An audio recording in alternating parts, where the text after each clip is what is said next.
क्या आप जानते हैं कि महाभारत के पितामह भीष्म ने महाशिवरात्रि से पहले इच्छा मृत्यु क्यों नहीं ली?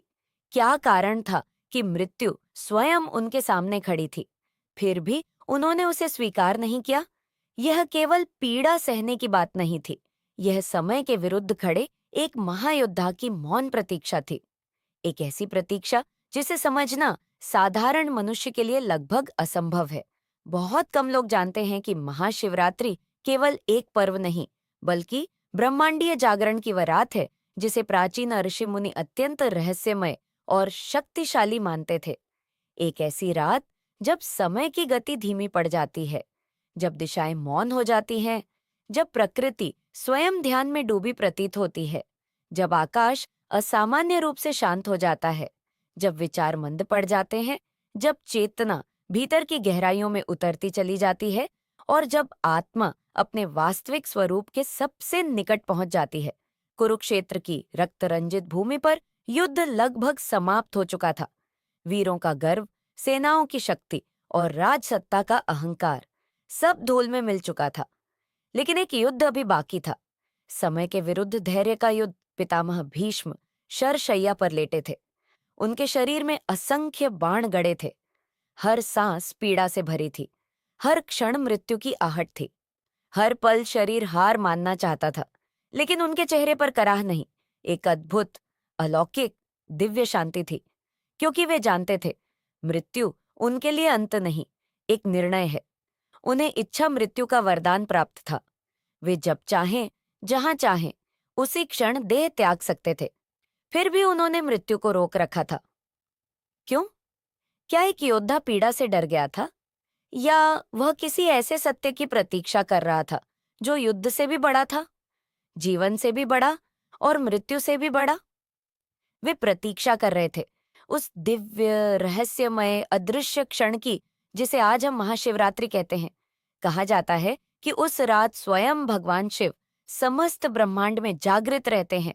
यह केवल पूजा की रात नहीं, यह संहार और सृजन के बीच की सीमा रेखा है। यह वह क्षण है जब विनाश भी पवित्र हो जाता है, जब समय अपने रहस्य खोलने लगता है, जब कर्मों की गांठें ढीली पड़ने लगती हैं और जब मुक्ति संभव हो जाती है।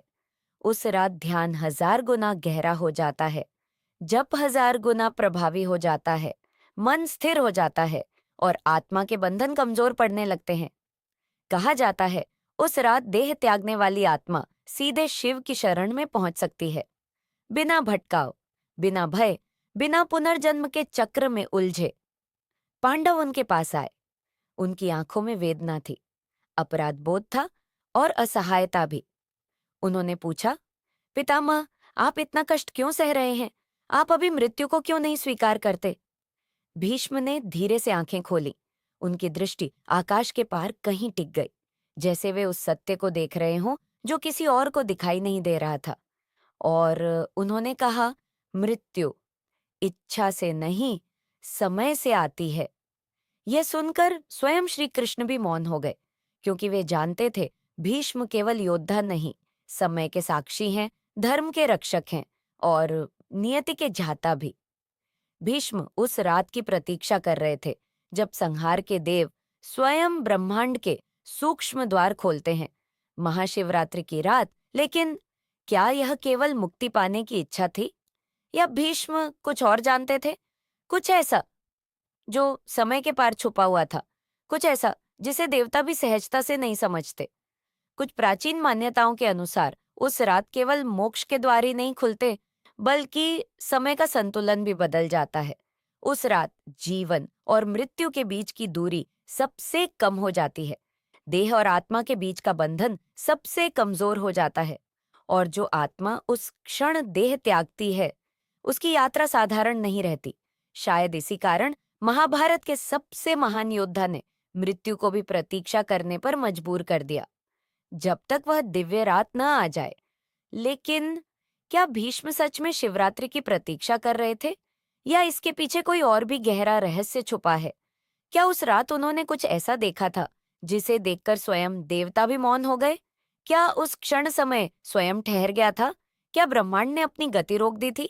या उस रात कुछ ऐसा घटा जिसने इतिहास की दिशा बदल दी?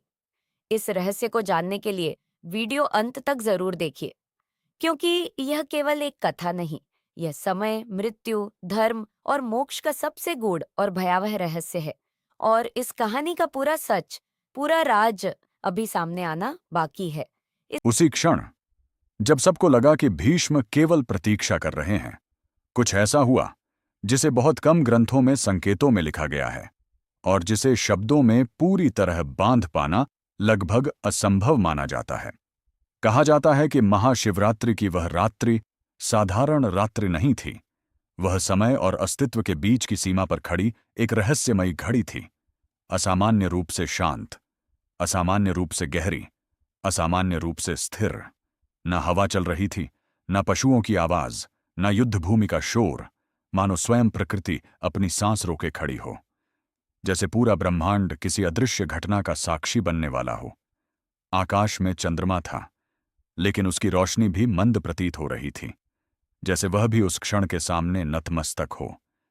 आर्षि मुनि ध्यान में बैठे थे, पांडव मौन थे, और श्री कृष्ण की दृष्टि अडिग होकर भीष्म पर स्थिर थी। तभी भीष्म की सांसों की गति बदलने लगी।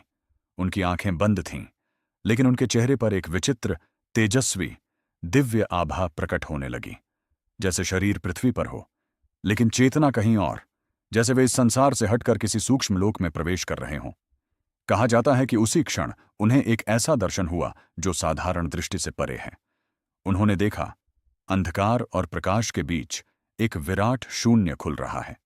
न दिन, न रात, न दिशा, न समय, केवल अनंत विस्तार। उस शून्य के भीतर असंख्य नक्षत्र घूम रहे थे, समय की धाराएं बह रही थीं, जन्म और मृत्यु के अनगिनत चक्र एक साथ दिखाई दे रहे थे, मानो संपूर्ण सृष्टि एक ही दृश्य में सिमट आई हो। और उस सब के केंद्र में एक असीम, अनंत, भयावह, फिर भी असीम, करुणामय सत्ता उपस्थित थी। स्वयं भगवान शिव, न रूप, न आकार, न सीमा, न आरंभ, न अंत, केवल अस्तित्व, केवल चेतना, केवल अनंत। भीष्म की आत्मा मानो उस अनंत सत्ता के सामने स्वतः झुक गई। कहा जाता है कि उस क्षण उन्होंने अपने समस्त जीवन को एक ही पल में देख लिया। उनकी भयानक प्रतिज्ञा, उनका राजपाट त्याग, उनकी अटल निष्ठा, उनका धर्म पालन, उनका संघर्ष, उनका अकेलापन, सब कुछ। और तभी एक गहरा प्रश्न उठा, क्या उनका जीवन पूर्ण हुआ? क्या उनका धर्म पूर्ण हुआ? क्या उनका कर्म समाप्त हुआ? कुछ कथाओं के अनुसार भीष्म उसी क्षण देह त्याग सकते थे, लेकिन उन्होंने तुरंत ऐसा नहीं किया। क्यों? क्योंकि उन्हें कुछ और दिखाया गया। उन्होंने देखा, आने वाला समय, कलयुग की छाया, धर्म का धीरे धीरे क्षय, मनुष्य की भ्रमित चेतना, लोभ, क्रोध और अहंकार से भरी दुनिया, सत्य से दूर होता मानव, और फिर भी अंधकार के बीच कहीं कहीं प्रकाश की छोटी छोटी किरणें। कहा जाता है कि यह देखकर भीष्म के हृदय में गहरी करुणा उमड़ पड़ी। उन्होंने समझ लिया, मानवता संघर्ष करेगी, भटकेगी, गिरेगी, लेकिन पूरी तरह समाप्त नहीं होगी। और उसी क्षण उन्होंने मन ही मन धर्म की रक्षा के लिए समस्त मानवता को आशीर्वाद दिया। लेकिन क्या वास्तव में यही सब हुआ था, या यह केवल आधा सत्य है? कुछ परंपराएं कहती हैं कि उस रात भीष्म ने केवल दर्शन नहीं किया, बल्कि एक दिव्य संवाद भी हुआ। ऐसा संवाद जिसे सुनकर स्वयं देवता भी मौन हो गए। एक ऐसा सत्य जो शब्दों में कहा ही नहीं जा सकता। और शायद उसी संवाद के बाद भीष्म ने मृत्यु को स्वीकार किया।